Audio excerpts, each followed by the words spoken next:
Mecca pact 7ই August 2026 sign হয়েছে ম্যালর্ড। মাননীয় মন্ত্রী কি বলবেন যে এখানে বাংলাদেশের সুবিধাটা কি হবে এই প্যাক্টে যুক্ত হলে, বা বাংলাদেশ এই প্যাক্ট থেকে কি পেতে যাচ্ছে? রুমিন ফারহানা, ব্রাহ্মণবাড়িয়া 2। জলবায়ুর উপরে প্রশ্ন করেন, এটা মূল প্রশ্ন ছিল। মাননীয় স্পিকার, আপনাকে অসংখ্য ধন্যবাদ।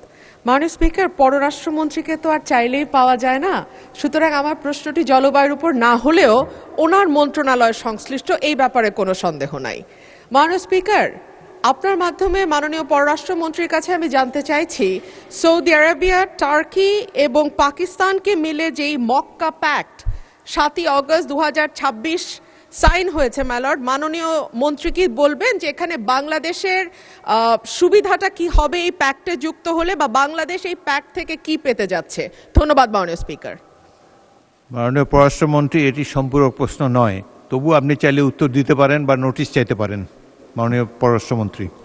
মাননীয় স্পিকার, আমি আপনাকে আবারও ধন্যবাদ জানাচ্ছি এবং আমাদের সংসদ সদস্য মিস রুমিন ফারহানাকে একটি গুরুত্বপূর্ণ প্রশ্ন উত্থাপনের জন্য ধন্যবাদ দিচ্ছি।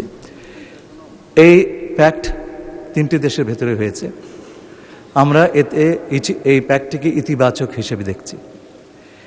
এতে যোগদান করার বিষয়টি এখনও আসেনি, কারণ এটা নির্ভর করছে যারা এই প্যাক্টের সদস্য তাদের অভিপ্রায়ের ওপর। তারা যদি অভিপ্রায় প্রকাশ করেন বাংলাদেশকে এই প্যাক্টে নেবার জন্যে, তাহলে পরে আমরা নিশ্চয়ই সেটা ইতিবাচকভাবে বিবেচনা করব। কিন্তু তার আগের ভালো মন্দ এটা এই বিষয়টি আলোচনা করাটা সম্ভবত সেই সময়টি এখনও আসেনি। আমরা নিশ্চয়ই এই সমস্ত বিষয় বিবেচনায় রাখব।